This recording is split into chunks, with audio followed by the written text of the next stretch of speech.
yetu amitapendwa ya vintu ifisumesyo twabula kwibukisha kana depotimo lwimbo watemenwa katongi abazunga bakita katongi nagula kwibukisha kateka kaibukubuna kapona neseko syove pamenso yangu abaume baya iyaba baume iyaba baume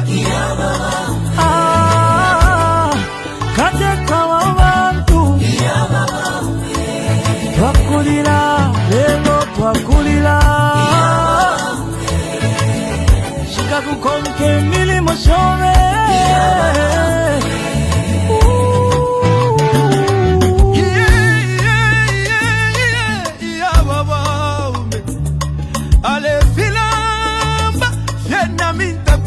Sile Deti kume mo pulo dolo la vale Lilo wingi Ise kwa wingi mwakwete Ise kwa wingi mwakwete Mwaya mwende wino tata wesu Katusi muchi wakege Wali bomba kale Lomba mwatuja tureli lake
Thank you very much. 3rd February 2026. How time flies.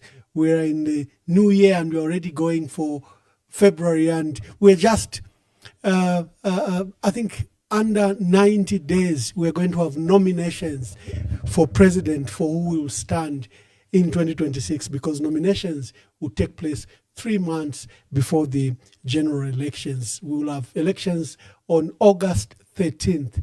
2026. The Electoral Commission of Zambia has rolled out a calendar. Today, I'm privileged to host Lusaka lawyer, renowned Lusaka lawyer, constitutional lawyer, and leader of the movement he formed from scratch, Movement for National Renewal, MNR. You must have seen pictures from their Facebook page of him being in Solwezi, in Indola, in Kitwe, in Lusaka, in a barbershop. Other than the 10 points that he read out to the Zambians, and other than the detailed thoughts that he had given us, he seems to have ventured out to ordinary people. So today we take a look and have a discussion with renowned lawyer John Sangwa. Mr. Sangwa, good day and thank you very much for joining us. And I apologize for yesterday. Our people were waiting for you and the glitches just couldn't allow. Welcome to today's broadcast. Thank you, Ambassador. Thank you for having me. I think yesterday was the second we had. I think the other one was last year when we couldn't do the broadcast. I hope to have any glitches. Today we are going to delve deep into the conversations. But before we go into the conversation, I think the last time you had a very major media engagement was, I think, 2-3 months ago, and so many things have happened, including a new constitution, the state of our country, and the preparations for next elections, the call for unity among the opposition and the country, all these issues. But just kindly tell us the state of the movement. Just, I think, give a brief to Zambians where we are.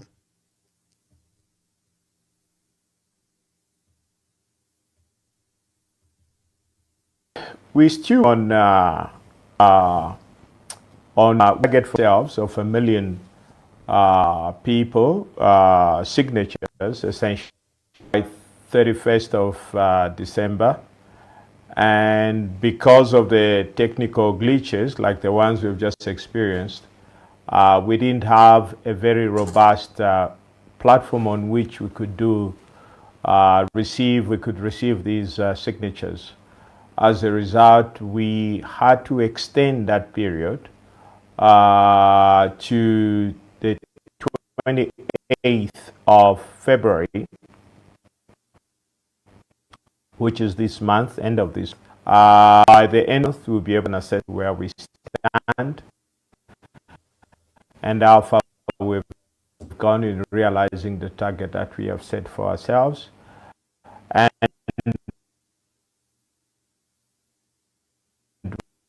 whatever next steps we could largely be upon the number of signatures we'll have. That thinking of following our, we will see that we have seen, especially in the last couple of days, significant uptick in the number of people submitting their signatures in support of the movement.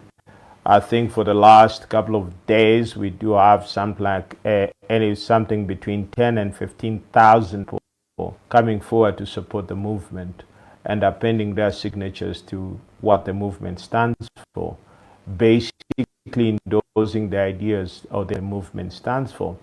So that has been a very important development in the last couple of days, and we do believe that the moment that we have gathered so far will continue, and we keep monitoring that, and we remain confident that we'll be able to the target that we set for ourselves, and that's currently the main focus of the movement.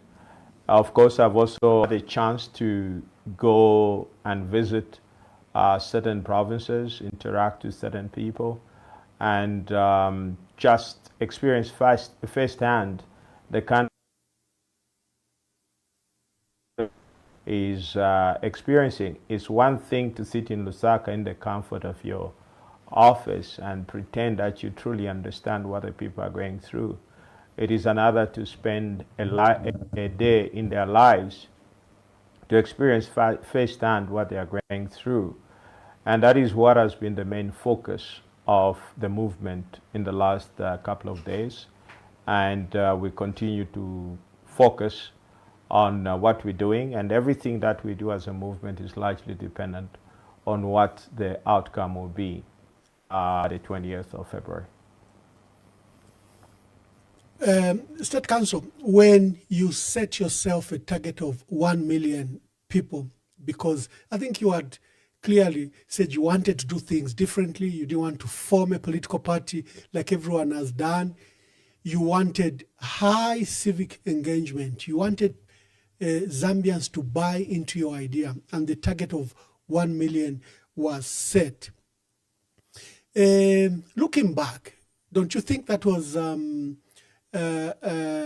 over-ambitious?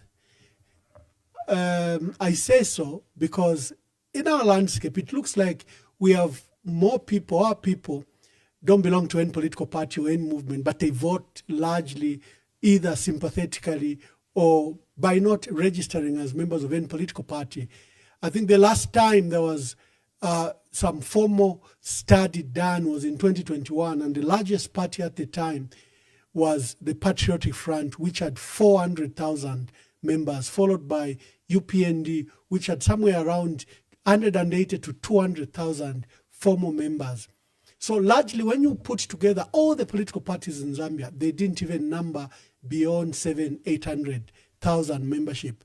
Wasn't this ambitious? Did you take into account this reality when you set the target for 1 million? Because it appears Zambians turn up to vote, but in the day-to-day participation in political parties and movements, they are absent.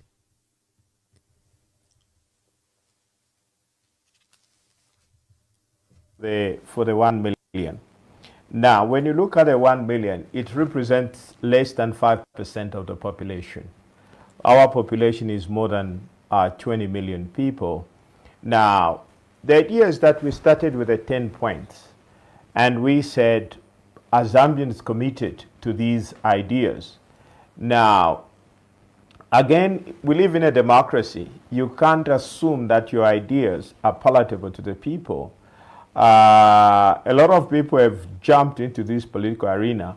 I don't know, maybe out of, I don't know, whatever they've relied upon. But we decided that let's try and do things differently. And that is why we're calling for renewal. The movement is called, in its full name is Movement for National Renewal. Now, you cannot renew a country by doing the same thing. It has to be, you have to adopt a completely new strategy in terms of renewing the country. Now, I think if I may go back, this whole idea stems from the fact that a lot of people asked me to say, okay, fine, why don't you step forward in the political arena and aspire for an elected office? And if I may say this, it is the duty of each and every citizen in the country to be of service to his country. And you just have to decide at what level you'd like to be of service. And in this case, I was being urged to aspire for an elective office. And I said, I have no problem. But this was not something that I was going to do alone. And I spent time reflecting as to what it would take to reform, to renew Zambia. You had to review our experience in the last 61 years. And you ask yourself, why have we gotten it wrong? Why are we still where we are? Why have we squandered so many opportunities in the last 60 years of independence? And the conclusion was that for us to reverse that, we have to renew the institutions of government. We have to come up with new ideas. There are certain basic things that we'd like to do.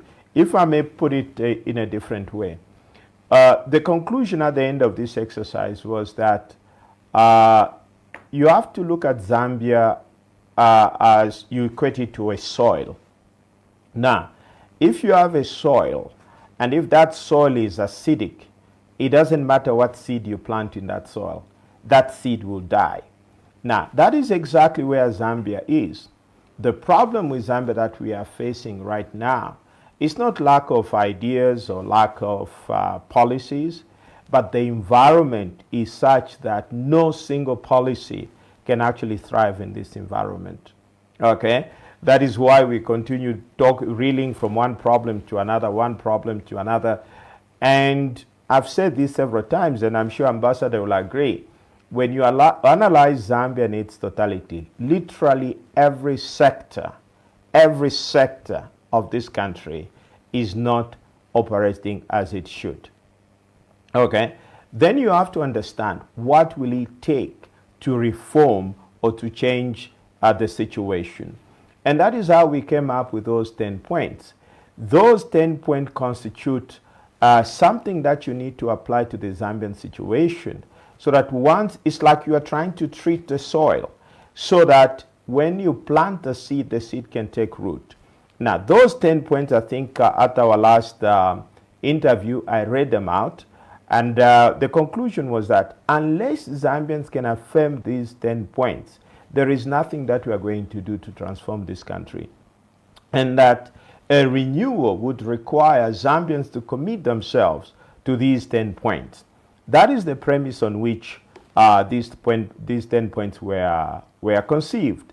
Now, we can't go on doing the same thing over and over, but we needed to change the way we do things. Now, when we came up with the 10 points, Now, the way forward is largely dependent upon whether Zambians would actually buy into those 10 points.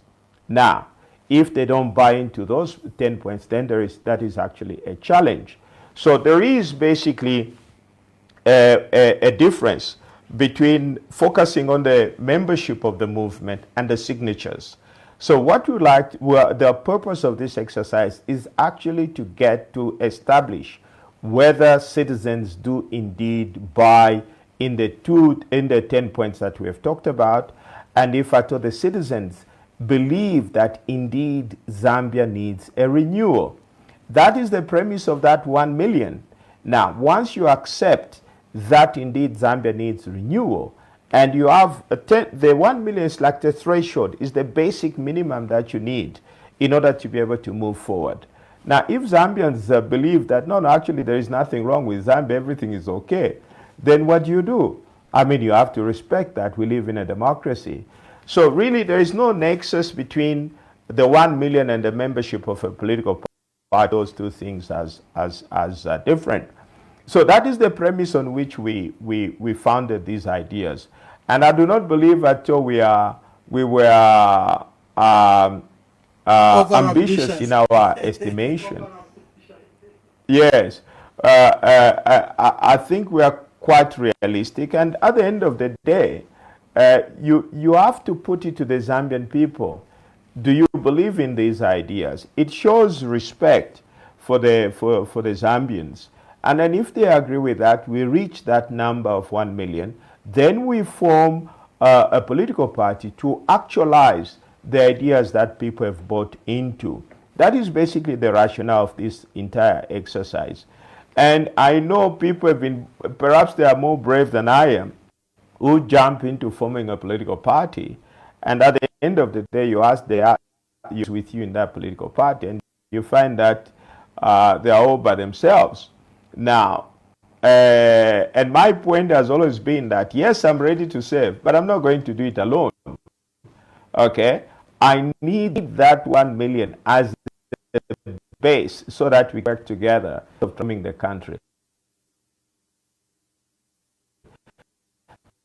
That is basically the right of this exercise.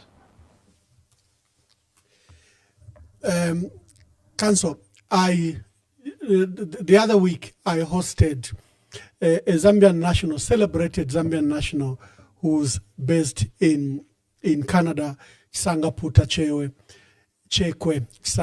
Chekwe, who was a deputy minister in Canada, distinguished as a lawyer. You probably know him. His interpretation of our country is that we have a broken country. And he had hoped that stakeholders like yourselves, key stakeholders in the opposition and even in government, must recognize that 60 years have left a broken country. And probably, I aptly like what you state, renewal.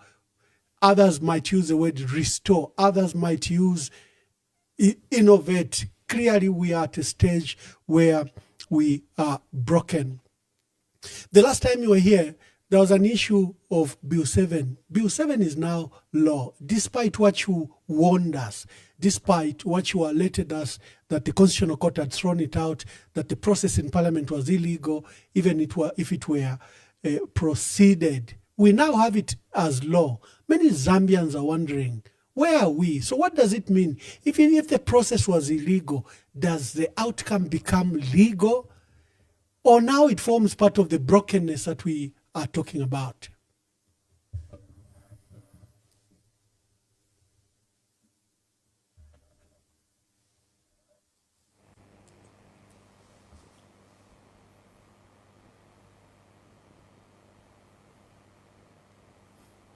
Sorry, Council, did you get the question? Ambassador, I seem to have lost you. No, I didn't. I lost you asking. Okay. I hope you will get me you once again. We seem to have some network issues. But I was stating that Sangaputa Chekwe, a senior national... Yes, that's what I got. I heard you, yes. Yes, Councillor. Yes, I heard about what you're talking about, Mr. Sangwa Puta. Yes, let me see if I can finish my question. I was saying, in his analysis, he said we should Yes. put urgency to this matter. We appear like we clearly have a broken country, broken systems, broken institutions that are, that leadership, the executive keep on taking advantage of. And the last time you were here, or when you made a major public statement, was that Bill 7 was illegal. The Constitutional Court had stated that it was illegal. The process was illegal.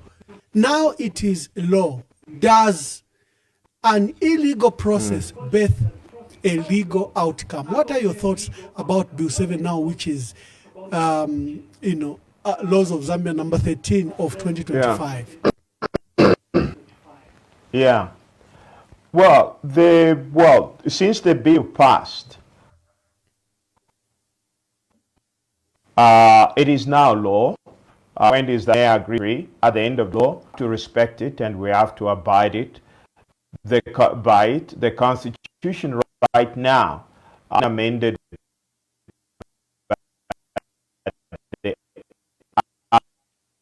Act number 13 of 2025. It is now, it has been implemented. I think it's already issued a timetable for the line with the number of seats in the National Assembly.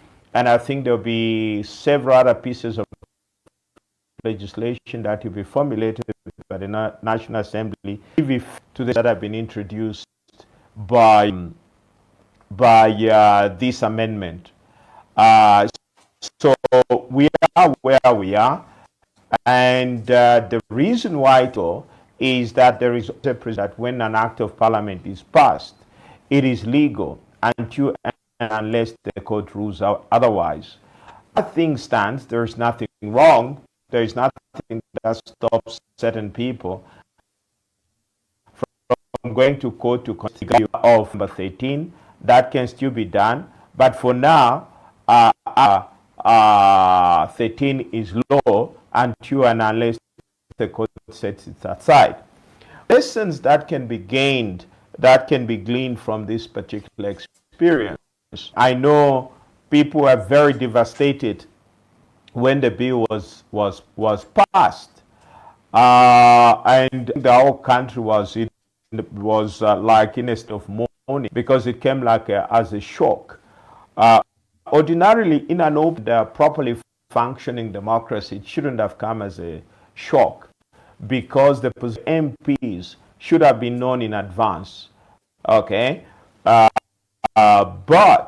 a lot of MPs, especially from the opposition, had clearly stated we are not supporting, but the outcome ended up being completely different. Okay, now somebody was saying that we expected at least if the bill was to pass, at least it should have passed maybe with 12 votes, but yeah, it ended up passing at 135, which was quite shocking. Now, there are a number of things that we can draw from that. One of the lessons is that a democracy is not a perfect system. It has its own weaknesses, but it has a way of correcting itself. And what that experience exposed, it exposed how weak our institutions of government are. It first of all shows that the National Assembly is basically a stamp. It will endorse anything that the executive does. It also exposed the weakness of the judiciary, that basically the judiciary is not able to contain the executive branch of government. Now, those are the weaknesses that Bill 7, the passing of Bill 7 was able to expose. What the conclusion is that under that arrangement, the executive can literally do anything, and there is no law, there is no court, and there is no parliament that can constrain the executive.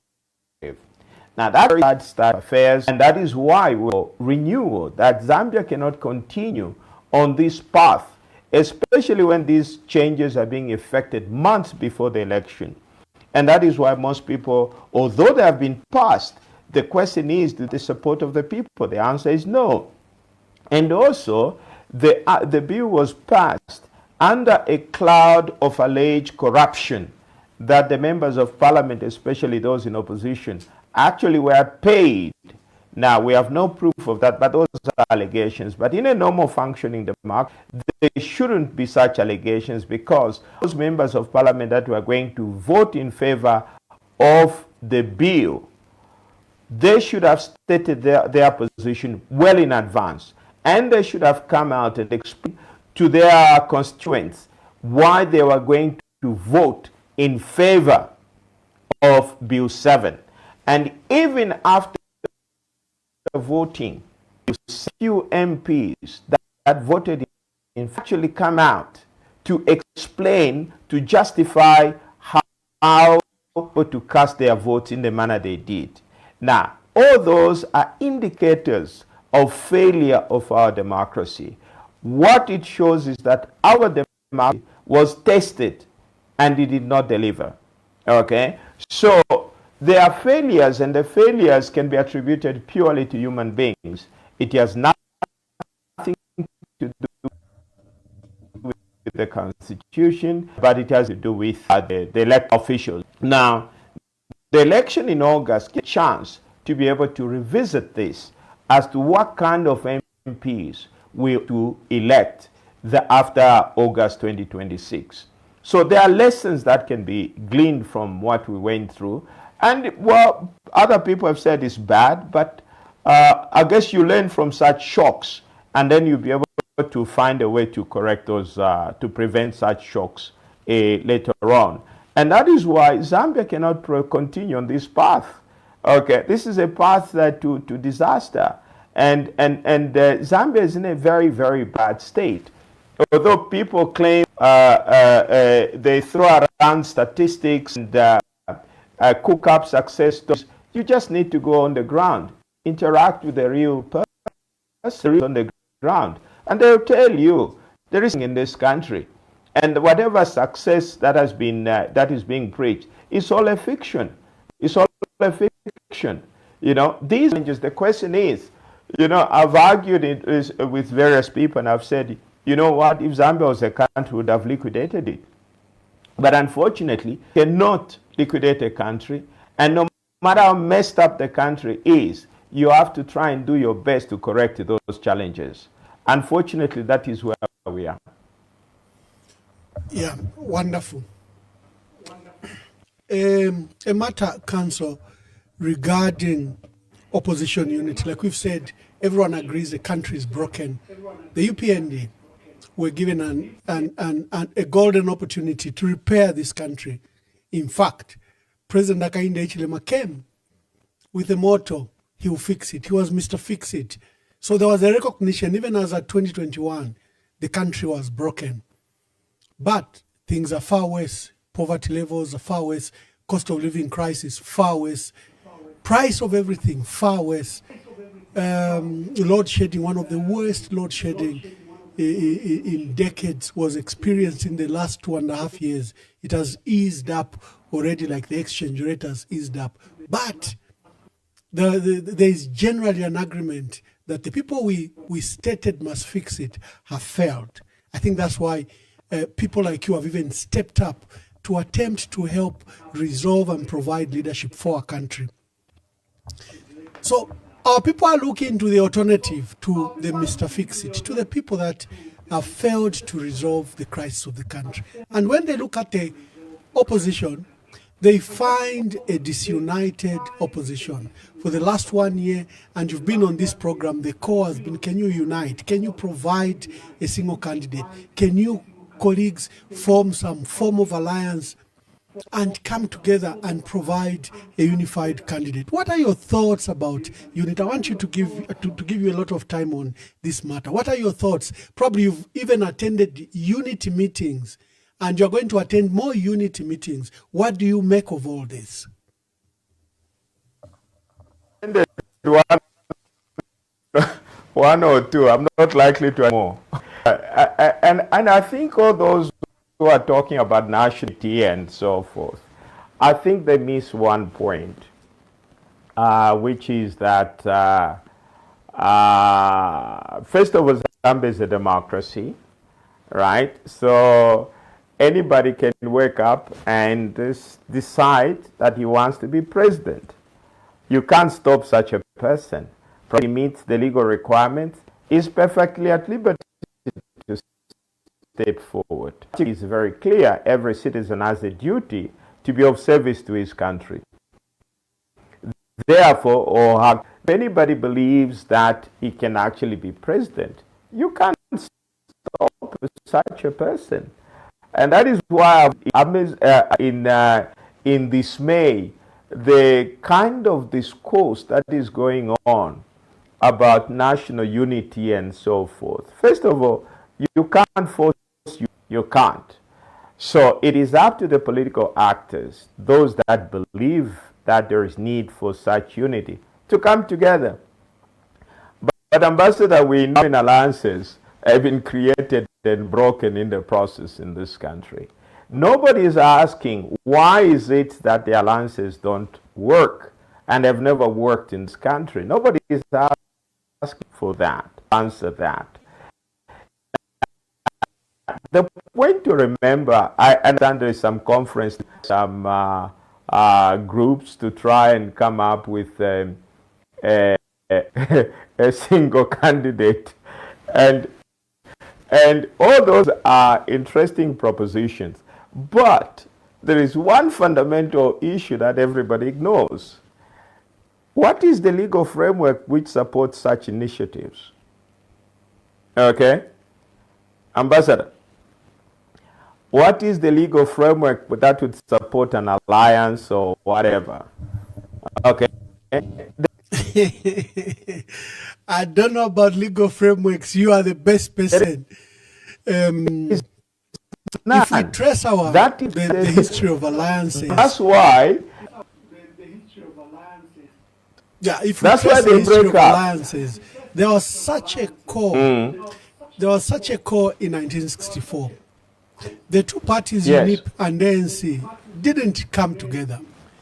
In fact, it was an election that forced them together, because when none of the three parties, the Federal Party and UNIP and ANC, couldn't marshal the numbers required to form government, there was now a forced coalition by outcome of elections.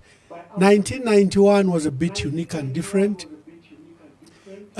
because people gathered around from various political persuasions, business interests. They all had issues with Dr. Kaunda in one way or another. So again, the circumstances forced them together. We saw an alliance in 2011 where it was clear President Rupia Banda was doing very well. He had improved the economy, he had embarked on infrastructure development, the price of milli meal, exchange rate, foreign reserves were all good. But people were tired of the MMD for 20 years, and they forced that alliance between UPND and PF. And for one reason or another, it didn't work. And when Mr. Sata and Mr. Hakainde went solo, people were very annoyed that by that action, they would force the return of MMD, the party they didn't want. So I don't know what the circumstances are. We saw some form of alliance in 2021 and the alliances that are before us. So maybe walk us through what you have thought about this, now that you're a player. Yes, I'm not yet a player. I'm yet to graduate after I receive my 1 million signatures. But the point is this. What you talked about 1964, that was a different. We had what we call a Westminster model in terms of government, which means that the right to govern was given to the party with the highest number of seats. If you recall, there were three major political parties. There is a party which was reserved for mostly for the whites in 1964, and there was the ANC and UNIP. Now, no party was able to get an outright majority to be able to form government. And that is why you had a coalition government between ANC and UNIP. ANC could have gone with a white party, okay, as ANC was basically treated like a bride. It could have gone with the UNIP or the white dominated party. But ANC in this case opted to go with UNIP to form the government in after the election of January 1964. And that is what saw Kaunda become the first prime minister of Zambia. It is a totally different arrangement than the alliances that we're talking about. Because after 1964, we changed the system of government.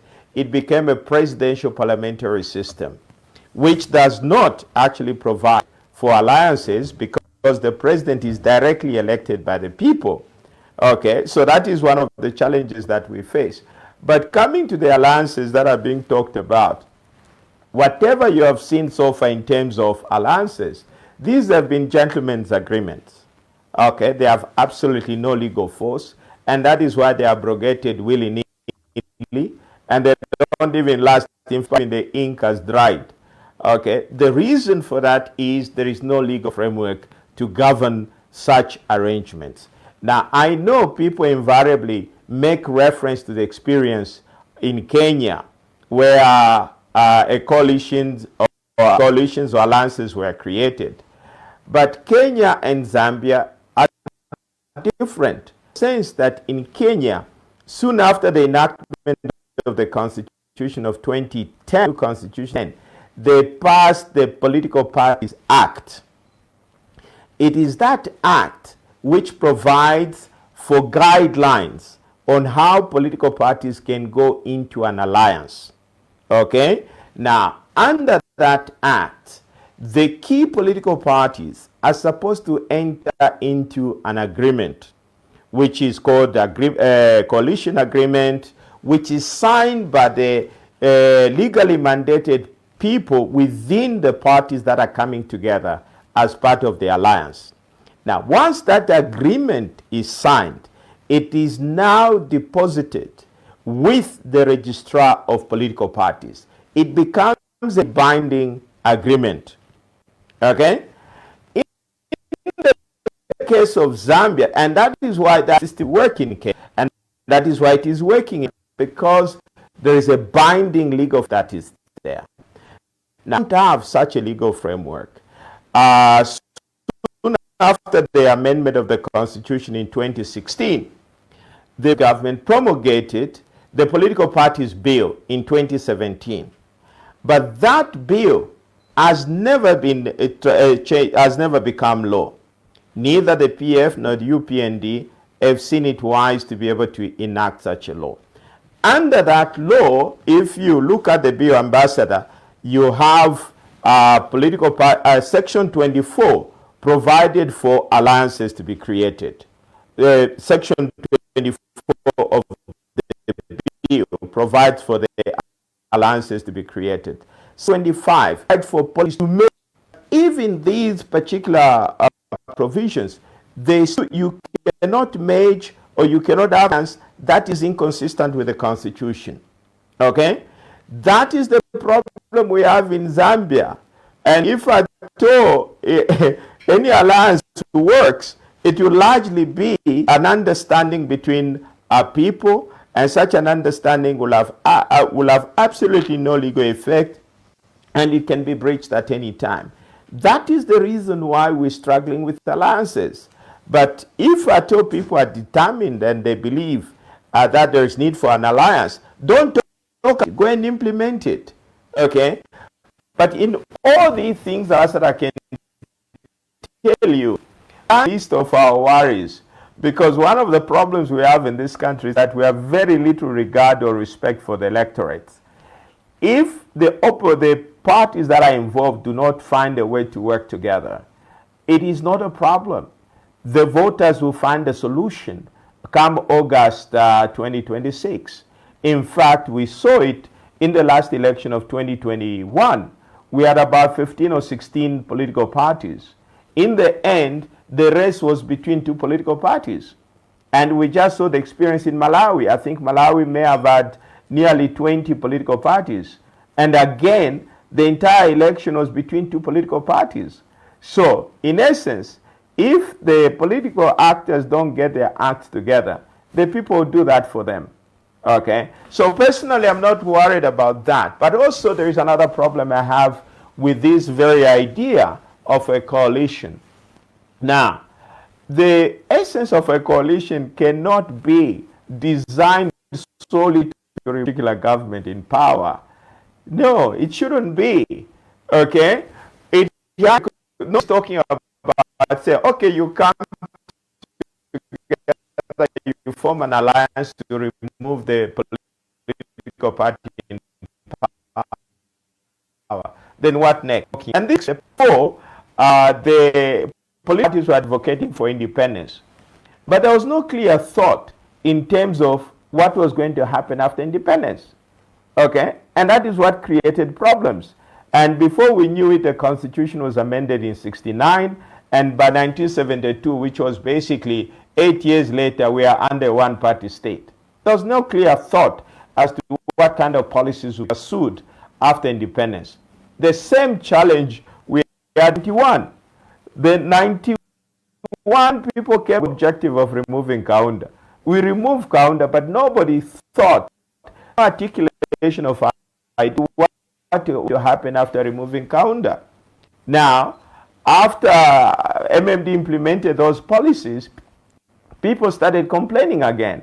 Now, the same thing in 2021, we came together and we were all determined to end PF's and President Lungu's reign. But again, nobody thought about what was going to happen next. And we are trying to do the same thing in 2020. So the conversation, Ambassador, has to go beyond coming together. The conclusion, which I subscribe to, is that my dear brother HH and his political party have not measured up to the expectations. They have betrayed the trust of the Zambian people. That is something that I subscribe to. They have not lived up to the promises they have made. That is evident, and I subscribe to that. But before we go into the issue of coalition, we need to understand why did they fail. Okay, because that is critical. Because that will now prepare us as to what we're going to do right after August 2026. And that will also inform us as to the nature and character of the coalition that people are asking for. We haven't done that. We are just saying they must go, they must go. Indeed, they must go. And what is next? What is next? What are the people trying to differently talk event that we do? So the government should be ideas. What are they going to do for the Zambian people?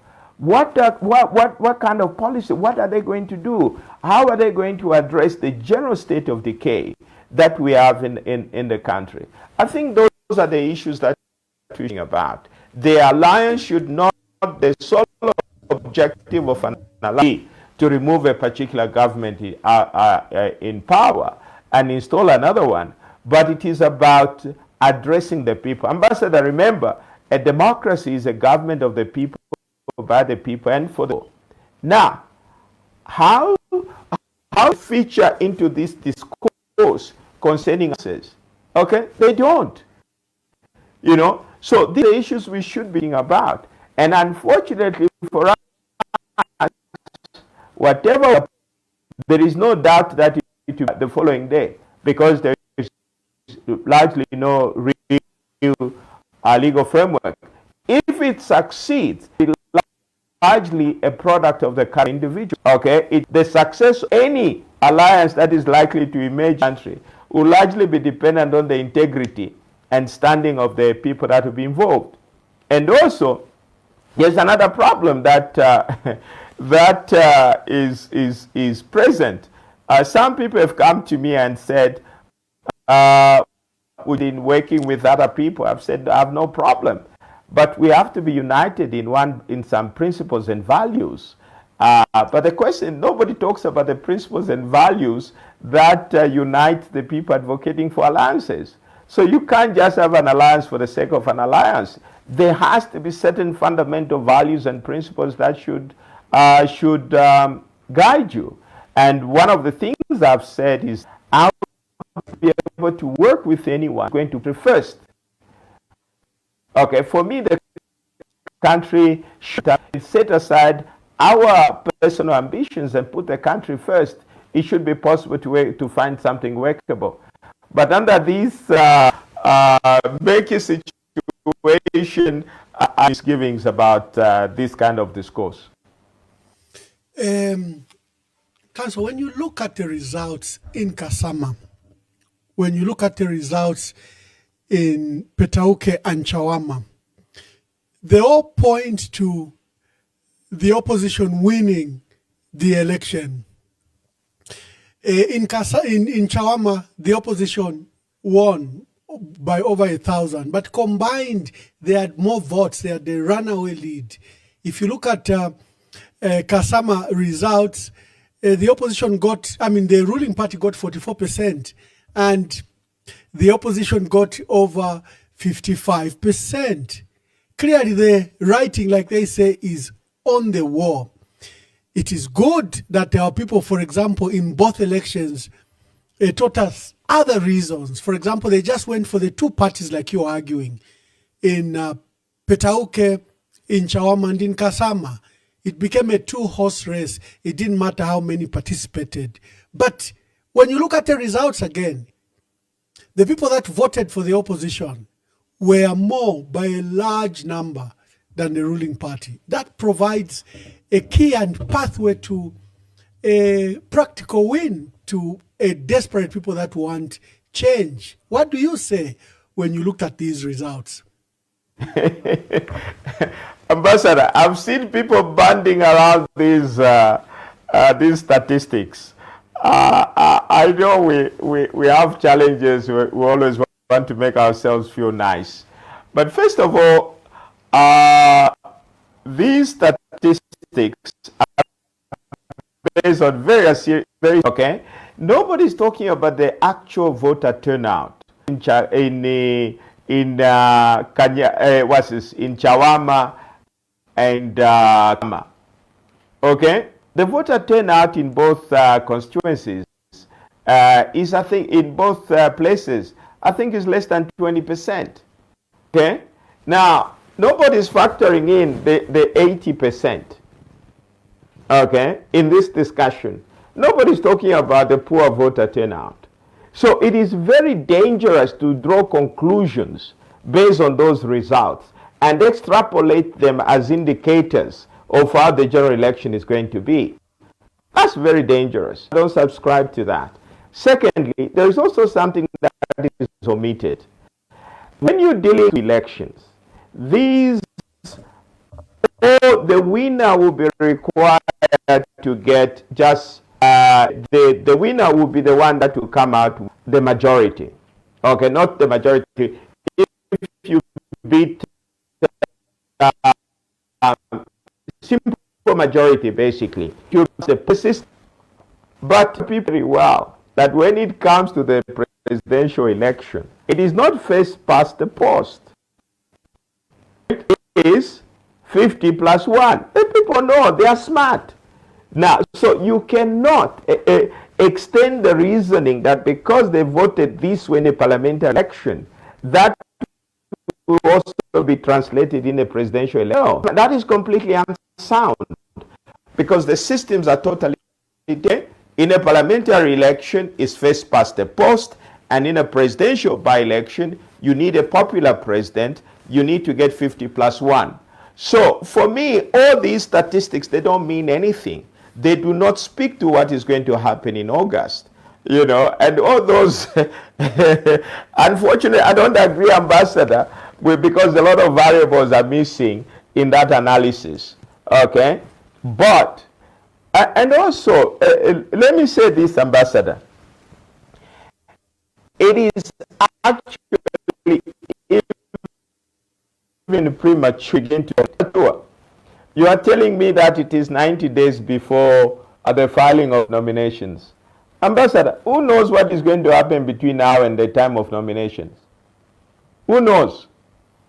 And if you recall, President Chilwa used to say, Balumendo, 24 hours in politics is too long. What more 3 months, Ambassador? Anything can happen. Okay? So, I mean, those to take into account.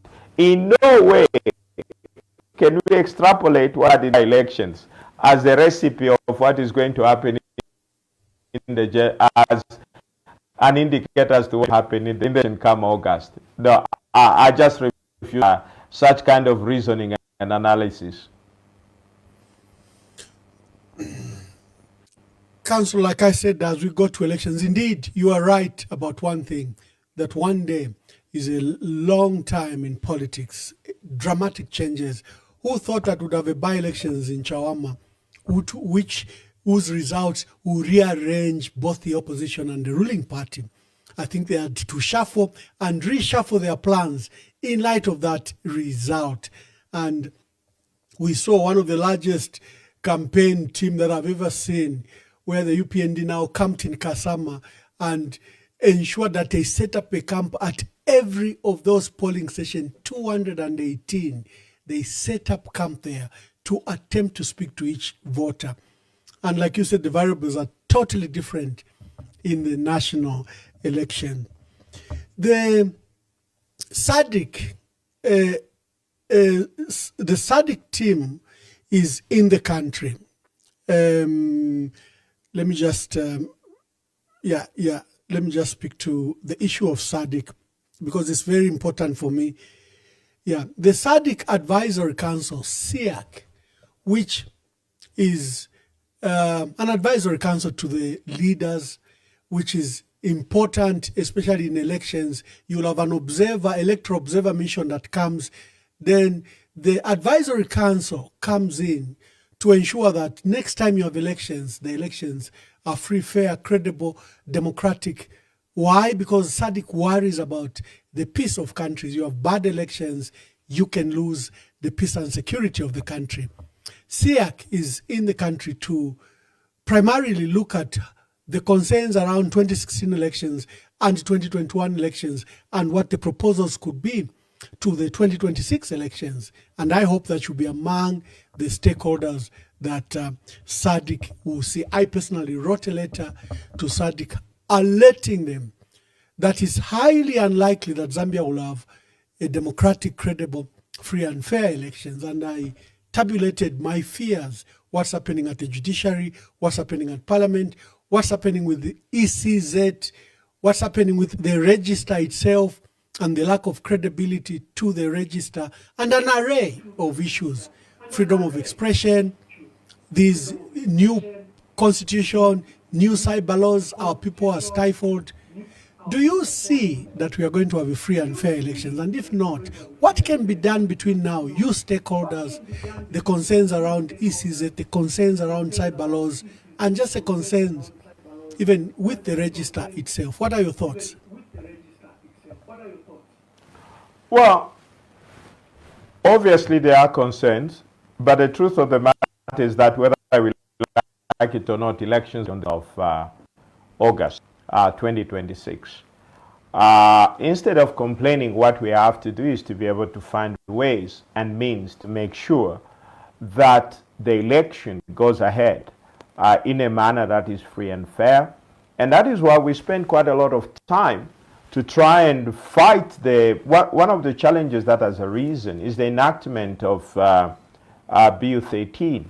Now, those that have said have expressed concern about the prospect of, or about how free and fair the election is going, those concerns are genuine.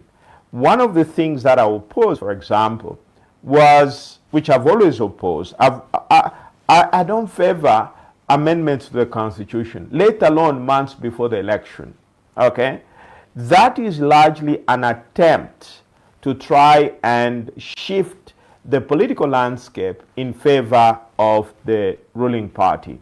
Now, let's just take one example. We have increased the number of constituencies now where elections will be held to, I think, to 226. Now, there is a delimitation exercise which will be undertaken. There is no way such an exercise will be done in a constructive manner given the amount of time that is remaining. Okay? So everything is being squeezed to fit in this time. Normally, first, I don't believe there should have been delimitation in the process, and even the rush for this particular exercise is completely bogus. The most sounding argument that people have latched on to justify the increase in the number of seats is the idea of development, which is actually an unsound argument, because if anybody says that delimitation will bring about development, then somebody doesn't really understand the nature of our constitutional order. Okay? The responsibility to develop various areas, take even Lusaka, for example, it is the responsibility of the Lusaka City Council. Okay? And it is not the responsibility of the members of parliament. The member of parliament is to keep the executive in check, to watch over the budget, to make sure that the budget is properly dispensed, and also to supervise, to play a role to exercise oversight over the functions of the executive branch. So a lot of things are wrong, and not only that, that is broke. Now you go and create a picture by increasing this number of seats, which are completely unjustifiable. And given everything that we're experiencing, we should be watching our expenses and not increasing the expense. So you don't even understand what is the rationale for increasing the number of seats for the next election. Now, and that there are other problems that are created. For example, apart from amending the Constitution, there has to be legislation that it. For example, when it comes to the allocation of seats on this particular based on proportional representation, we don't have a full picture as to how this will be done. But the Constitution says this will be done. Now, we have time. Both the constitutional changes and the legislation that will be introducing of both the Constitution as well as the various pieces of legislation. We don't have that. Okay? We don't have. The time was just too short to introduce these changes. And for that reason, chances of having a free and fair election is very, very limited. Okay? But unfortunately, an election will have to be held because it's a constitutional obligation. And there are many other challenges. There are many other challenges that undermine the viability or the extent to which this election is likely to be free and fair. Yeah. Council, you know, this is an interactive program. We'll be opening the phone lines for people to ask you to, dear viewers, continue to share the broadcast. We are hosting Mr. John Sangwa, State Council, leader of the Movement for National Renewal. We've talked about various issues and what needs to be done in the next elections. Have you come to the final decision whether you are transforming into a political party, whether your movement, which now has garnered a remarkable number, 100,000, I tell you, is a very good number. Many people start just with 8 people and they form a political party and they go running. So to have up to 100,000 people on your register, that in itself is remarkable. Although the 1 million target could be far-fetched in my view, but at least even to garner that 100,000, looking at our political landscape, that's very, that's remarkable, that I can tell you. We'll be opening phone lines to our dear viewers, you know, the lines to call. The elders are calling for a summit of political parties and individuals like yourselves. I know you've discussed the issue of unity and that it's not as simplistic as we have put it. And just besides coming together, there should be more things such as unity, policies, and other variables that should be taken into considerations. But it looks like we'll go to election. Maybe the law, like in 1964, maybe 1963, maybe the law will force the opposition to speak to one another in the event that no one garners 50+1, maybe. And that's just at presidential level, because at other levels is simple majority. Will you attend the summit that has been called by the Council of Elders? Very unlikely, because somebody reminded me that you can't, it's not rational to start two rabbits at the same time. So there is only one rabbit that I'm currently chasing. That is to make sure that we reach our target of 1 million people. And to answer your question as to whether the decision has been made, that will make on the 28th of February, depending upon what the outcome will be. We're not moving away from that particular target, and we do believe that the 1 million is achievable. I was just explaining to somebody to say, Ambassador, as you have correctly noted, we have well in excess of 100,000 people that have expressed their endorsement of what the movement stands for. Now, if only 50 of those people are to bring in 20 other people, even tomorrow we'll reach the million. Now, first of all, there is need to understand the rationale for this. The rationale is that you can't just be arrogant to assume that your ideas are acceptable to the people. Okay, it's a democracy. We have pitched that idea to the people. And also, to answer your question, yes, people are at liberty to create whatever alliances they want to create. Our goal is to create an alliance with 1 million people. That is our goal, okay? Because we believe that the transformation of Zambia is not the work of one man. It requires a multitude, and we believe that if we can raise a team of 1 million Zambians that accepts and believes in what the movement stands for, then the renewal of Zambia is possible. And that is what our main focus right now is, that is what we are focusing on. And we still remain confident, given the number, like I said, we are having a lot of, as many as 10, 15,000 people per day endorsing or stating their position in favor of the movement. Those are phenomenal numbers. And if they continue, and I'm sure they will continue, and until 28th of February, then we'll make a decision. And Ambassador, as a favor, I did ask if you can just slot in on your screen our web address, so that those that are interested in the movement could actually go to the website and signal their endorsement of what the movement stands for. And that will be very helpful, because I just discovered recently that our people know how to get on Facebook, but they don't know how to get on the internet.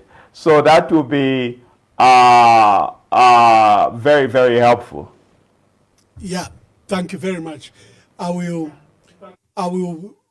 put the details of, I'll ask my technician there to put the details of the link for Mr. Sangwa's movement. It's a live feed. You can see how the numbers are growing, and they've grown rapidly the last few months, the last 2 months especially. So we'll put it up, go to there, click on it, and give your details. And Mr. Sangwa still targets 1 million. After the break, I take your calls. Let me just take some.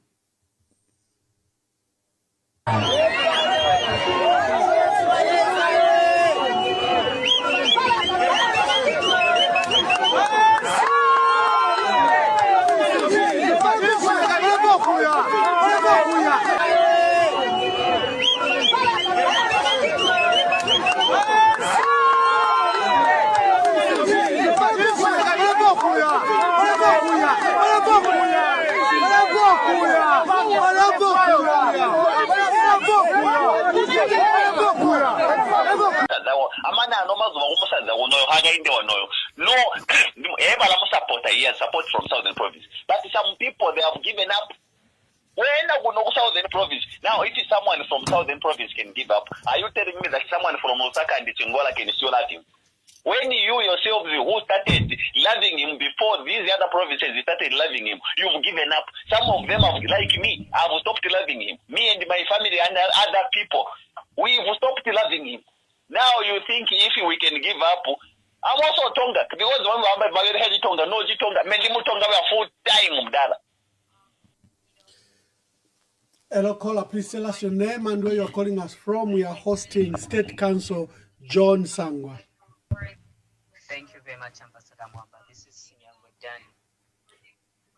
I've listened to the State Council of Sangwa. We appreciate you. We appreciate what your vision and your will for Zambia. Just a minute. You're a bit faint. Let me just see what the problem is and speak through the microphone.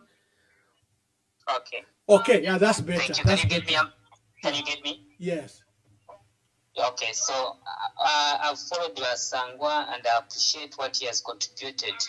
But my question is this, Sangwa. Muneni Sangwa, ishtanai, and then I understand your point is saying, what is the purpose of unity? The purpose of unity is for Zambia to be liberated from this regime called Bingalato. And more reason why everyone that is going to call in today, they'll ask you to say, can you people work together? Can you people put your egos aside so that you can work together? Basagwa, we know you have got the ambitions to be a leader. You can serve as a Zambian leader in many protocols and portfolios. But for now, Sangwa, if I asked you, does your party have even the party structures? Have you reached out to the people in all the four corners of Zambia? Because so my question to you, Sangwa, I respect you and I am with you, but can you be a person that can work with other people? And in this scenario, who do you think can you work best with? Thank you, Sangwa. God bless you. And thank you, Ambassador Mamba. Thank you, Mr. Sangwa from Canada. Let's take your calls quickly to allow Mr. John Sangwa to answer the questions that you will raise. He's spoken about various issues regarding our country and the progress that his movement has made, and is speaking to the solutions of what needs to be done into our country. But I have given up on supporting Hagainde because of my own reasons. So you think the reasons that the other people have for giving up on supporting Hagainde are not valid, such that the other people from other provinces, they cannot buy them. Let us learn to analyze politics.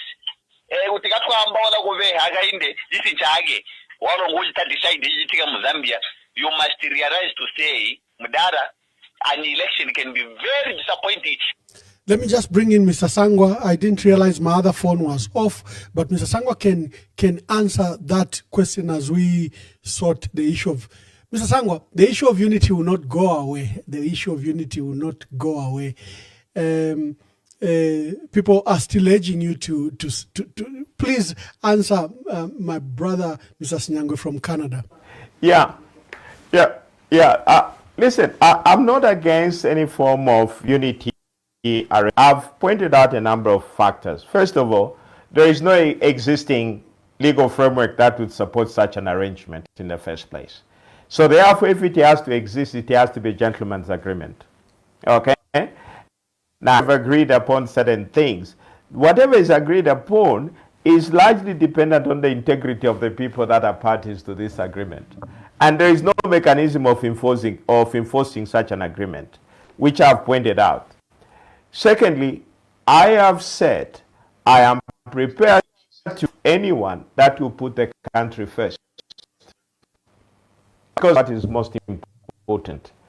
Okay, and thirdly, when you're talking about a coalition of people coming together, you must be bound and involved. You don't have a marriage of convenience. You can't, because this thing will break up before the ink has even dried. So you have to be bound by something that is common, and that's what I'm saying. If there is anybody that will come to me to say, you know what, I'm prepared to set aside my own interest. Let's put the country first. I'm prepared to work with such a grouping of people. But not only that, we also have to agree next, what is it that we intend to do for the people of Zambia at the end of the day? Because it can't just be coalition for the sake of coalition. No, it has to have some objective at the end of the day. And that overriding objective is to do what is in the well-being, in the interest of the people. And I think if those parameters that can be, I have no problem. Thank you, thank you. In fact, Mr. Sangwa has highlighted what is provided for in the political bill, that political alliances and their agreements were going to be formal and recognized. But in the absence of that law, it becomes difficult because it hasn't been put into law. So you are relying on gentlemen's agreement. Maybe that's why UCA broke. Maybe that's why Tonse has these problems. Hello, caller. Please tell us your name and where you are calling us from. Thank you very much. I want to be anonymous. I'm calling you from within Tanzania. Anonymous, make your contributions. Thank you very much. Good evening, Council. Yeah, I can hear you. Thank you. Oh, thank you very much. I think a few observations to make. Number one, I want to state that Council, you are delaying to form a party. Trace Chapman is put up a song called Feet. You seem to be growing cold feet. You started with a bang and now you see, and the numbers are enough. I'm on most of your platform and I can see that the numbers are enough to form a political party. So my advice, my 2 cents is that please, we need to be addressing you as President, State Council, as things stand now. Hit the ground running. That's number one. Number two, there's no question or doubt about the fact that we need an opposition, an alliance, a combination of opposition political parties together. We continue appealing to all political parties to say, please sit down with the Council of Elders. The country, all of you can see that it's the wrong trajectory. This is not the democracy that we have known in this country, where somebody is going to seek medical attention, you are stopping. Is this the democracy we have known in this country? These are the issues, the State Council, which we are saying that you need to be in the field right now, State Council. Why are you delaying? You are growing cold feet, State Council. Please, we need you. You have pedigree. You have everything that it takes to be a leader. So what we are saying is that we need a combination of, we need an alliance. We are very pleased with what Brian Mundubile is doing. We are also pleased with what Makebe Zulu is doing. All these people must be able to come together. Since the Hari Kalaba, we want to see all these people come together to put an end to this undemocratic terrain that we are witnessing today. Thank you very much, my brother. Thank you very much. Thank you. Well, the gentleman says he's impressed with your numbers, but you are delaying. He wants you to be in the field. Maybe quickly answer to that, Council. Maybe quickly answer to that. But yes. No, I appreciate his counsel. I appreciate his advice. And I think if we had not done or proceeded in the manner we have proceeded, we would not even have those numbers that would form the basis of the decision going forward. In the absence of this exercise, we would have been talking about flying blindly. But at least we now have some numbers on the basis of which we can plan our next steps, But we always believe that any kind of steps has to be informed, and it has to be based on data. And that clearly I'll take into account. But let me also repeat this.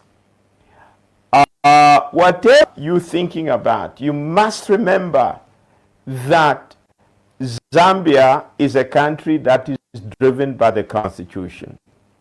You cannot cook up some agreement that backed up by the Constitution. Okay? When I was looking at some of the people are proposing as part of the alliance, I was scared because none of those things are actually feasible given the current state of our Constitution. You see, we basically dabbing in lawlessness. A solution to addressing lawlessness is not engaging in further lawlessness. Okay? The point I'm making, which is very important,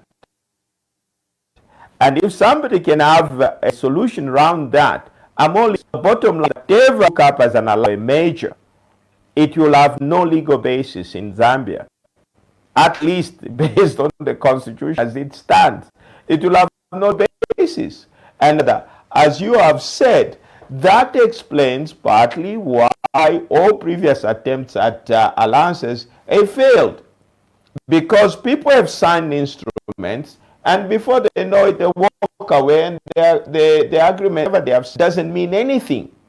But in where there is a legal framework in existence, what would happen is that the agreement once signed, because it is recognized by law, it becomes legally binding.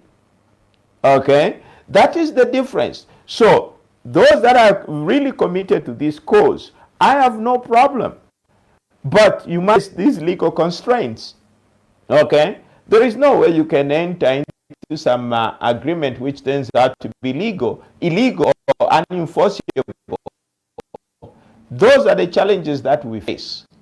Okay? So am I saying that it is for people that it is possible, but it requires integrity and courage by those involved in that process. It also requires of the actors of the participant process to put aside their personal interest and put the country first. And if we put the country first, yes, an alliance is possible, But Ambassador, if all alliances are broken, the starting point in any discussion on an alliance is possible. Okay, and that's where they have failed. And instead of talking about the fact that the most logical starting point would be which that the country faces. Thank you. Now, Council. If we know what just a minute, the challenge, let me take this cause. Thank you, Council. Hello, caller. Please tell us your name and where you are calling us from. My name is Black. Black, make your contributions. Yeah, Council, good evening. I know you are JTV.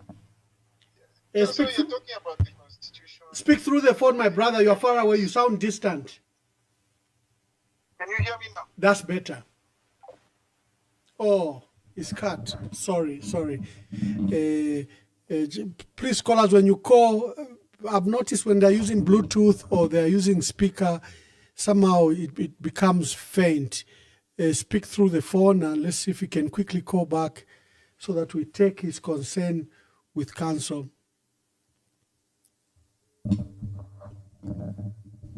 Yeah.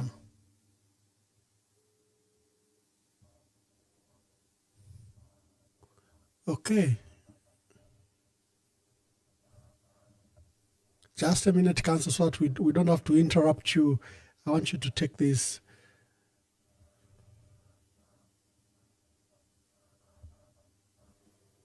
Okay, you call back. Let's allow you, Council, to finish your thought. Yeah, Ambassador, what I was saying is that, you see, I'm a lawyer, and whatever I do, I choose to do, it has to be backed by law. But whatever is being advocated for, there's no legal, it will not receive, it will have absolutely no foundation. And that is where the challenge is. And that's why we have had these challenges, jumping from one alliance to another, and alliances entered into very casually and abrogated casually. Okay, but in an environment where the by law, what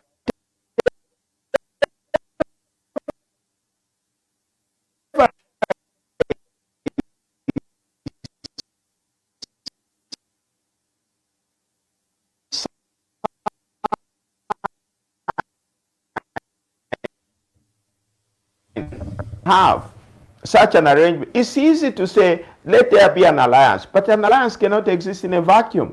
You need a legal framework to back up that alliance. In the absence of that, then the actor should be talking about what else do we do. That is what should form part of the conversation. But unfortunately, we have no legal basis that would back up. Because when you have a legal framework, that legal framework becomes binding both before the election, during election, and post-election. Okay, so that any party to the alliance, by whatever happens post-election, can take matter to court. But in our case, there is no such a provision. That is the reality we have to face, and I thought I should bring this issue to the attention of the people so that we understand we are having challenges with the alliances, and our conversation should now shift to say, how do we still achieve credible alliances in the absence of a legal framework which is in line with the Constitution. If you look at the Political Act, it presupposed that regulations were going to be made, and these alliances were going to follow, were going to be compliant with these regulations. But there is no, unfortunately, there is no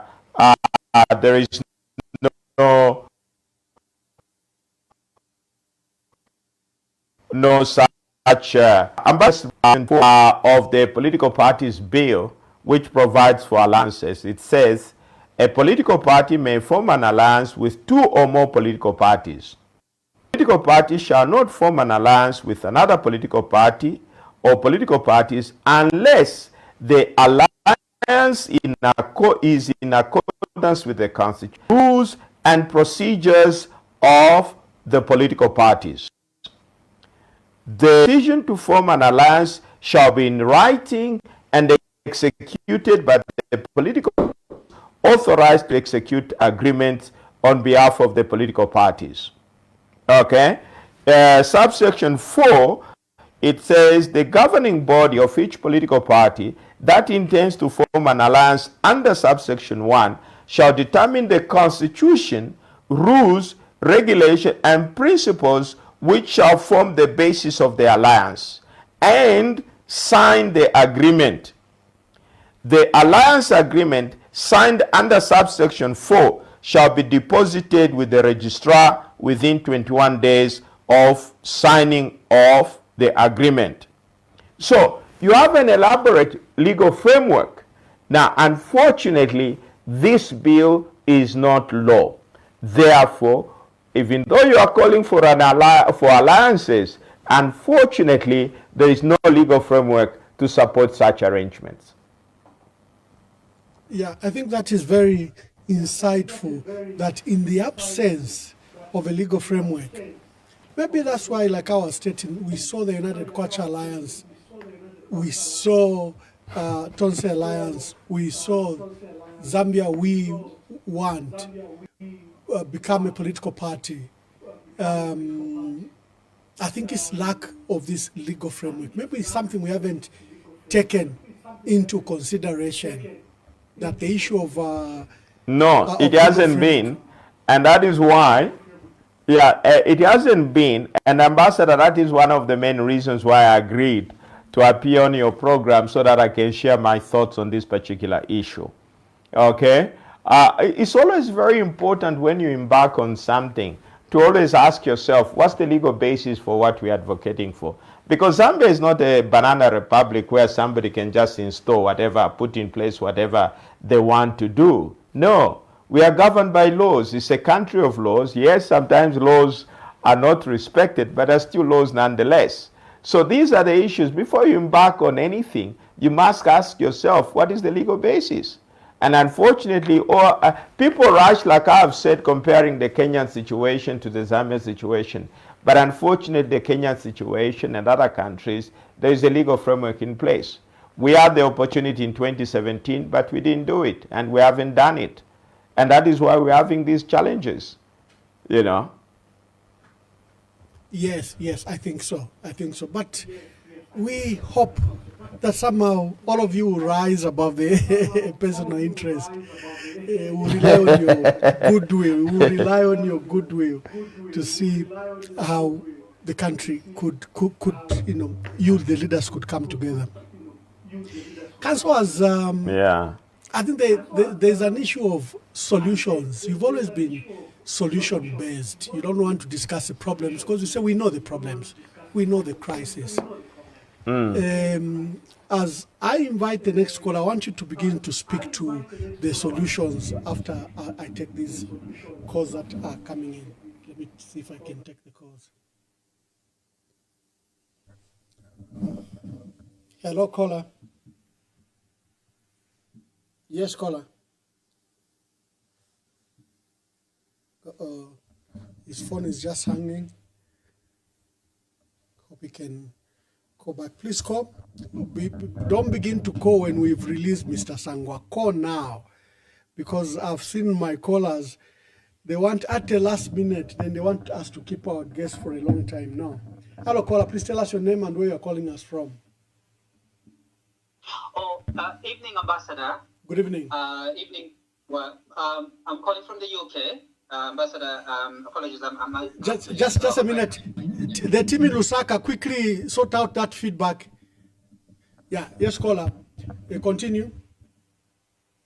Yes, yeah. So, evening, Bob. Thank you, Mr. Sangwa, for taking the time to talk to the people. I'm a little late to the conversation, so if you've already addressed what I'm about to ask, just let me know and I'll watch the whole program. I was a little late to join. I've been intrigued by your 10-point plan, which you said you'd not progress until all the questions were answered by the nation in the affirmative. So, Mr. Sangwa, while your call for collective responsibility is important, I wondered whether your 10 questions should be directed mainly to the political elite who shape the political system in our country. So ordinary citizens, I believe, often have limited choices, and real change depends on the leadership that we have. So my question really, I wanted to say, I appreciate your systematic approach in the way you've been doing things, but at the moment we need an element of transformational change, which calls for pace. So I wanted to find out if you are still on course to make a firm offer to the nation very soon. And my second question is, will you outline some concrete and clear steps to this national renewal that you're offering, that you've suggested, rightly so, based on your 10 principles for all Zambians, the educated and the lay people to follow and understand? Thank you very much, Ambassador. Thank you very much. Hello, callers. I want to give Mr. Sangwa time to begin to close his remarks with solutions. So I want to take your calls now. Do not come and make the phone buzz when we're about to release Mr. Sangwa. Hello, caller. Please tell us your name and where you're calling us from. Yeah, my name is James. James, make your contributions.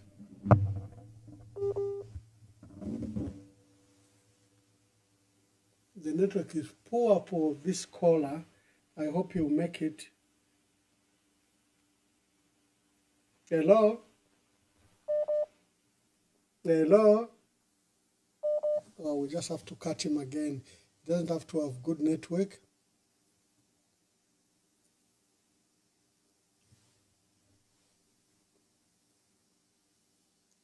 Hello, caller. Please tell us your name and where you're calling us from.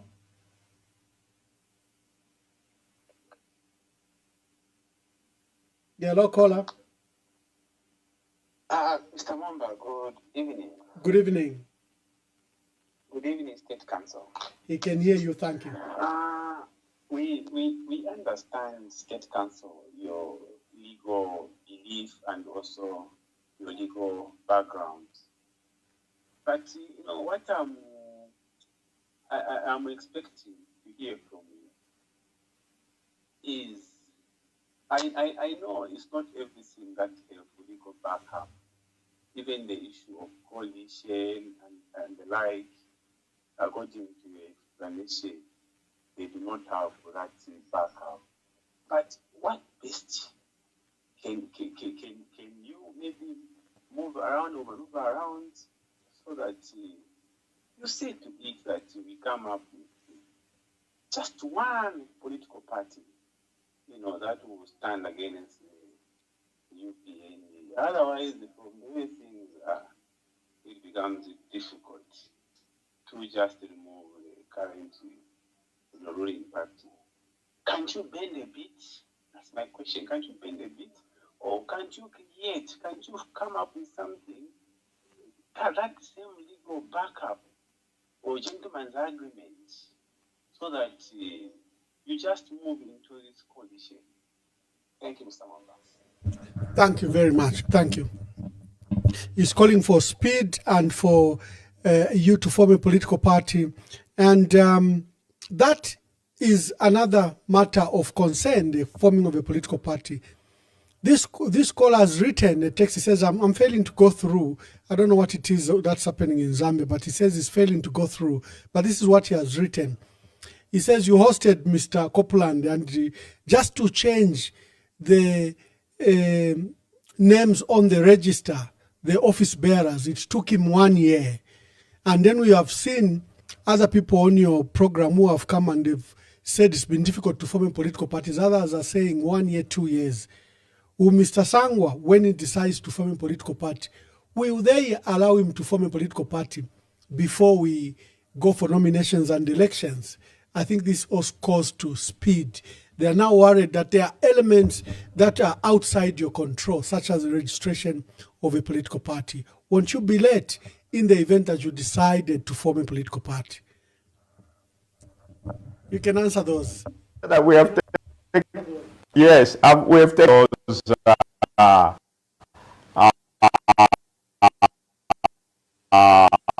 I mean, obviously, you prefer to be able to address that. It's not that we are flying blindly, but our primary objective is to make sure that, first of all, what is very important is that you have an idea. You want to establish how many other people buy into this idea that you have. I think it would be wrong for you to assume that your ideas have wide acceptance.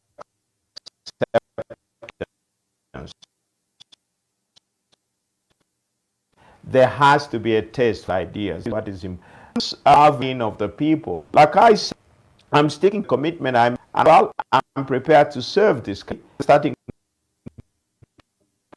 point.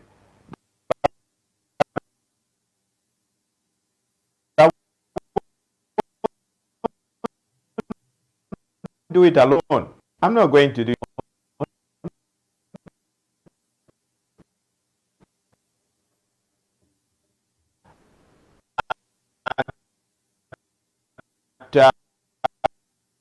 That will happen. And there will be no time. There is no time. I do believe that if we want change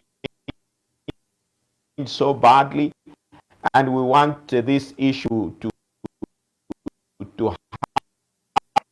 happen, it will happen. You know, we made the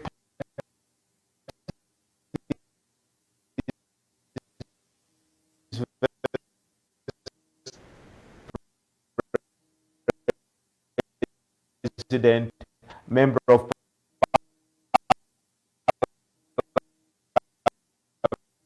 parliament,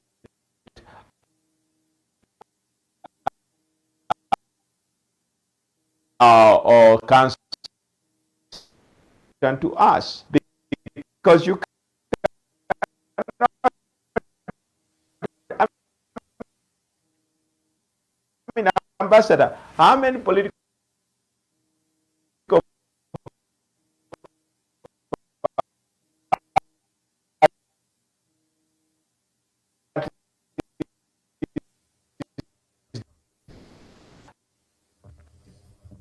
Just a minute there. I think there was a cut from.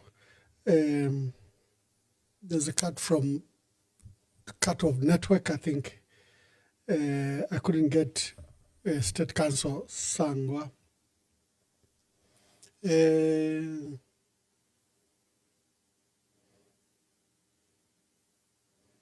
Let me just take this call. I don't know what's happening back home. The network, Mr. Sangwa, is terrible in Zambia. Yeah.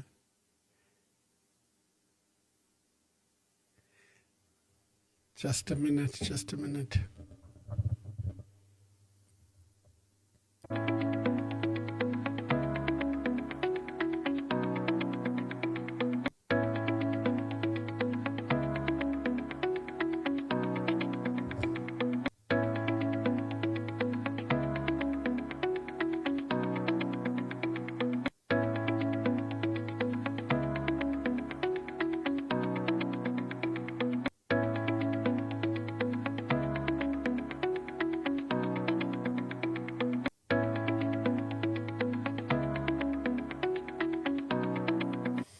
Council, let's go straight to begin to close. You've been very passionate about solutions for our country because you said the problems are known, the issue are solutions. I think that's what even drove you with this novel idea of the movement. Of course, the callers are worried about time and your pace. They think that you're not responding to the pace or you are not yielding to the political reality. Just begin to close with your proposed solutions and also respond to this sense of urgency by Zambians that think that you should form a political party because they look up to you as one of those that probably should be one of our presidents. Very simple. I mean, if the people want the MNR to move into a party tomorrow, one of those 100,000 people, to invite the people, will have reached our target. Okay? The rationale for this mark, this number, is to get Zambians to begin to believe in themselves. Okay?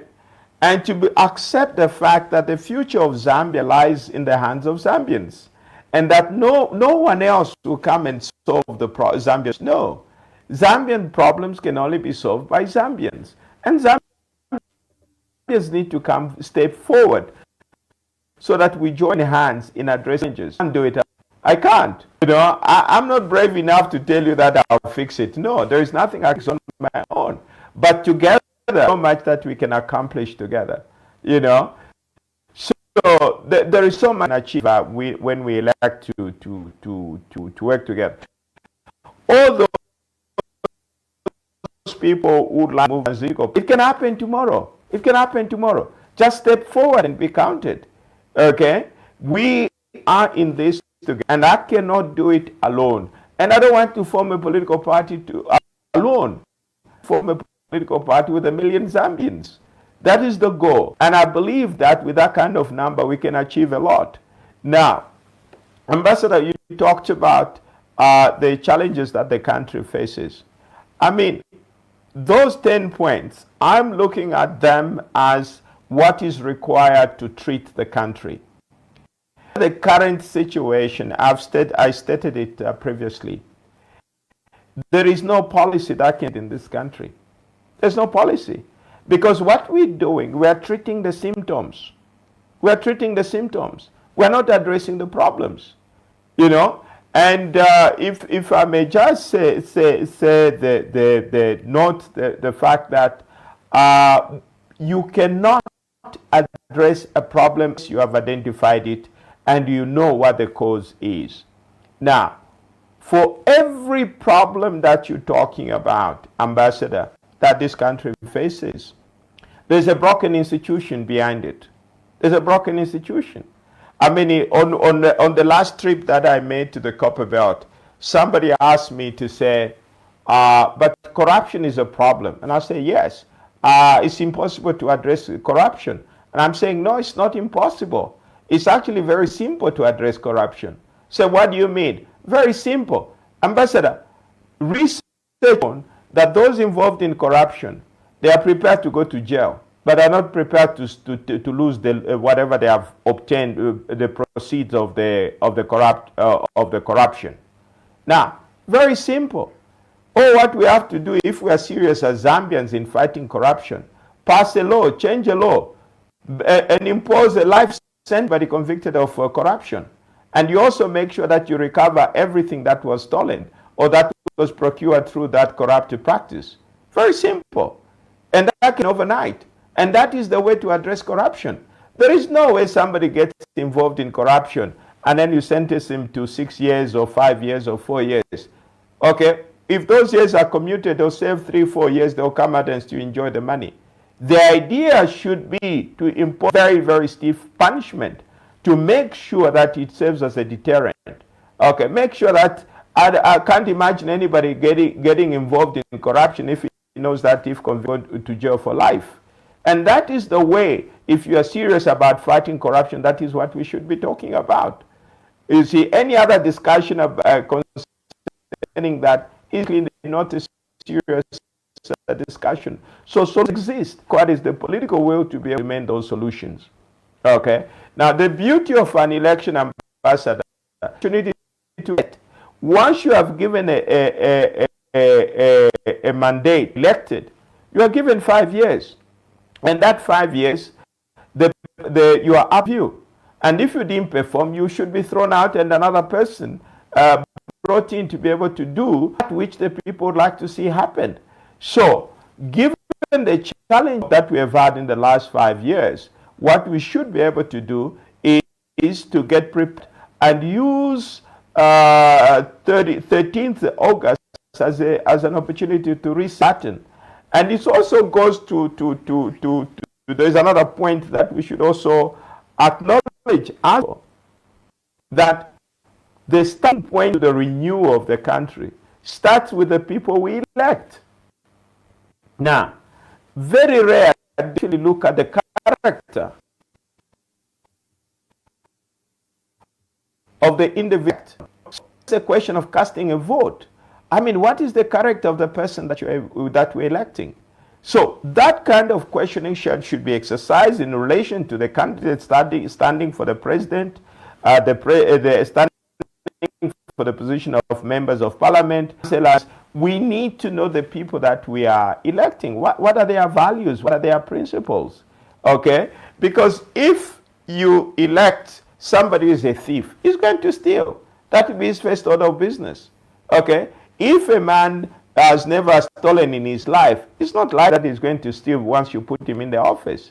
So these are the issues that we should begin to talk about as part of transforming this country.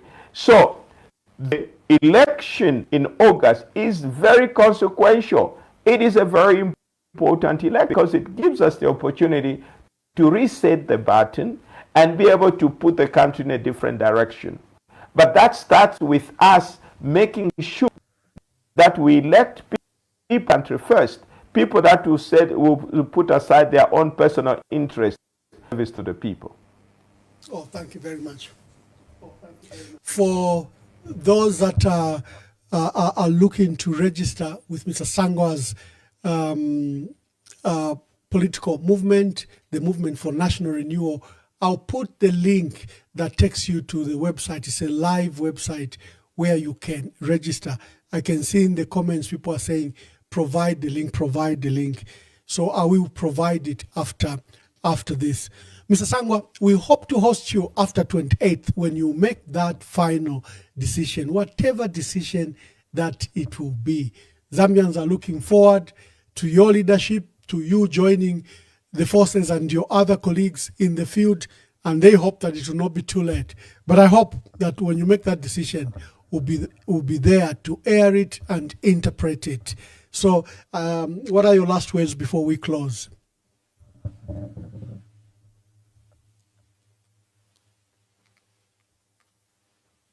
some of the things that I've said. The starting point, I mean, last couple of days that I've been out and about, an eye-opener to me is one thing to know that the people are suffering in this country. It is another to actually be there to see it in person. Things are really, really in Zambia. They are bad. Forget about all these statistics or whatever success story that are being invented. Just go and speak to the ordinary person on the ground.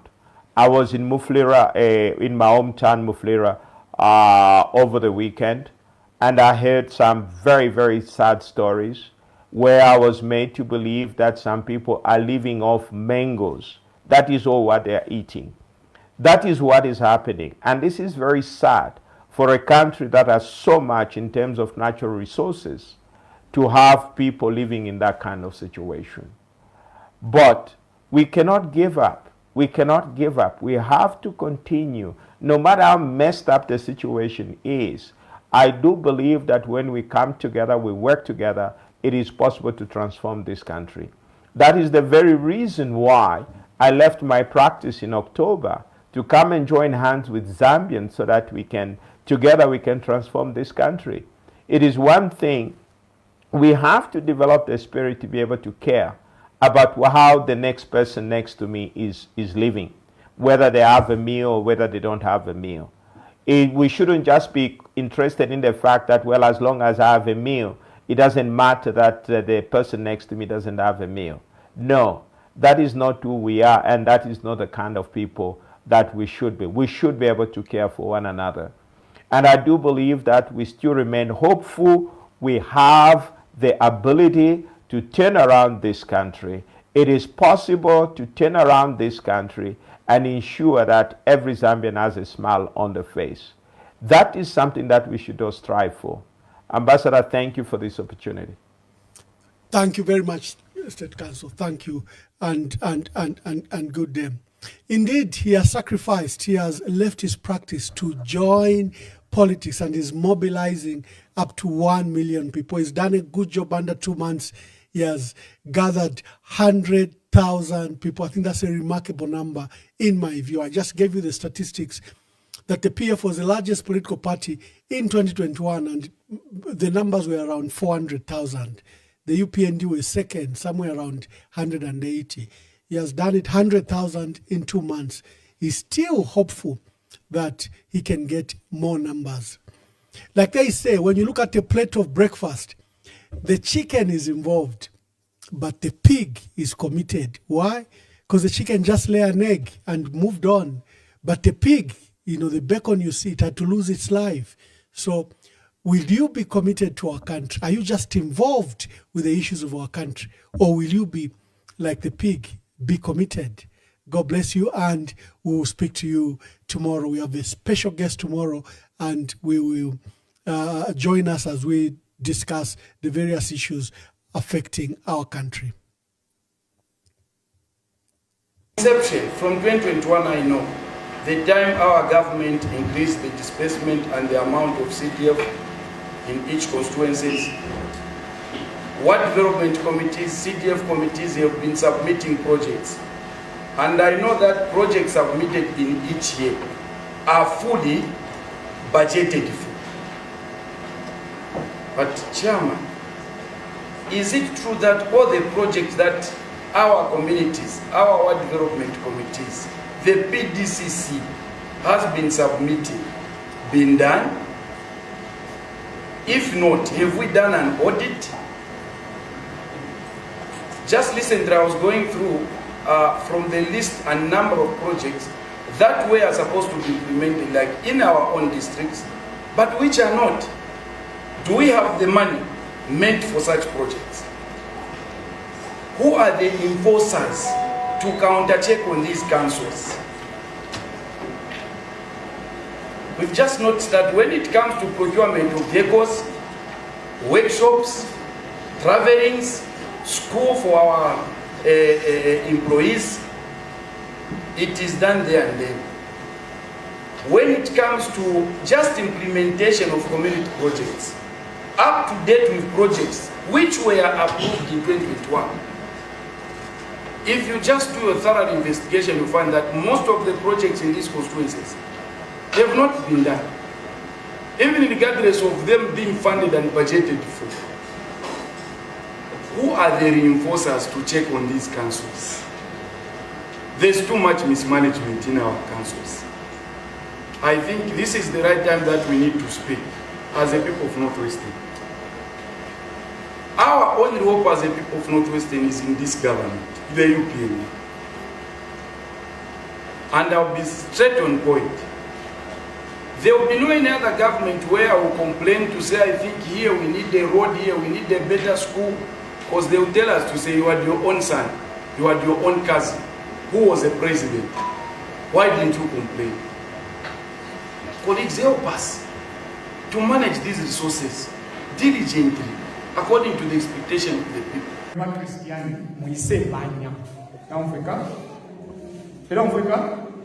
Exactly.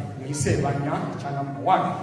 Number two, bayufi muibomfiwa ngefi bombelo ifyakulete chifunganya muri nchita pandu wala mibomfya mukulete chifunganya ngapasa nokumilaba milaba akalegisha n'abana bakwe n'abakashi bakwe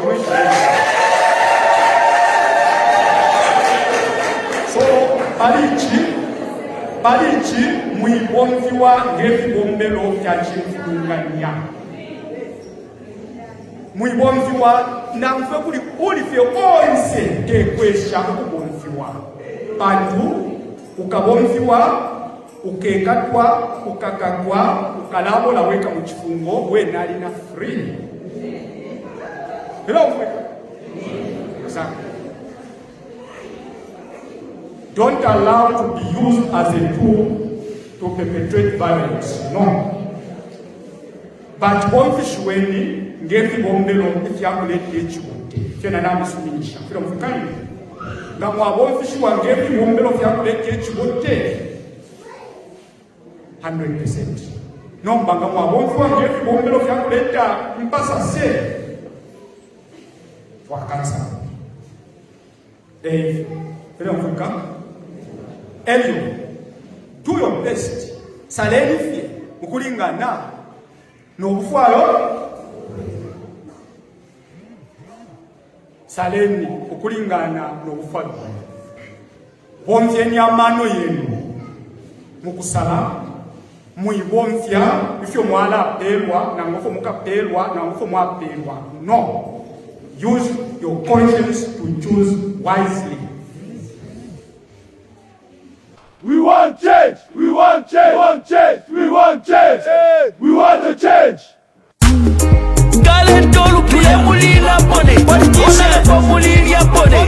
Bakulu wa bakulu.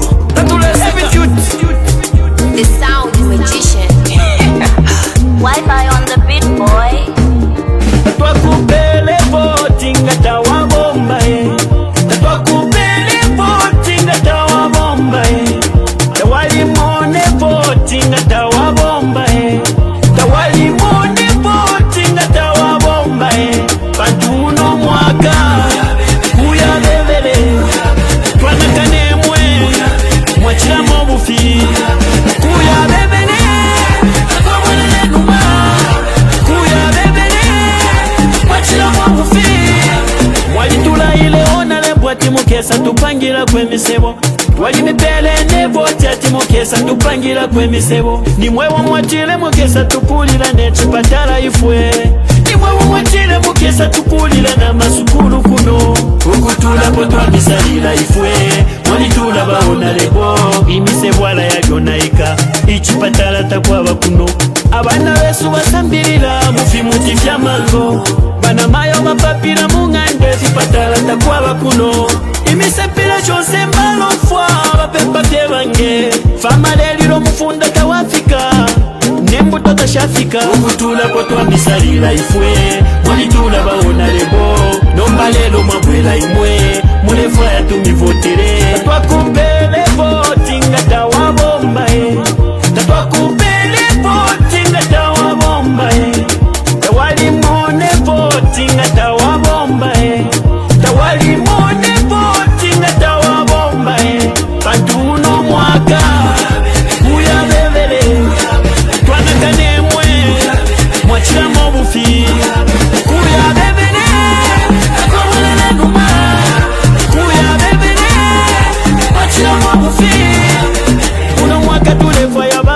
babombera nochaba kwisa kuno mukuzembereka mukutwibira mano nga twabavotera abaya nangu mwatupele ndarama tulepo katatwa mivotere nidonti kubeba wapoka waya nidonti kubeba wapoka waya ababina chimwe na mwekole uko bafuma balinaba bayi kutapiza bala boko bafuma bayi kutapai bala bati bakabwela baja chikini nena mabanu inapana kaso wala onalebo mulabeja ukutula kwa twamisalila ifwe walitula baonalebo nombalelo mabwela imwe mulefa yatumivotere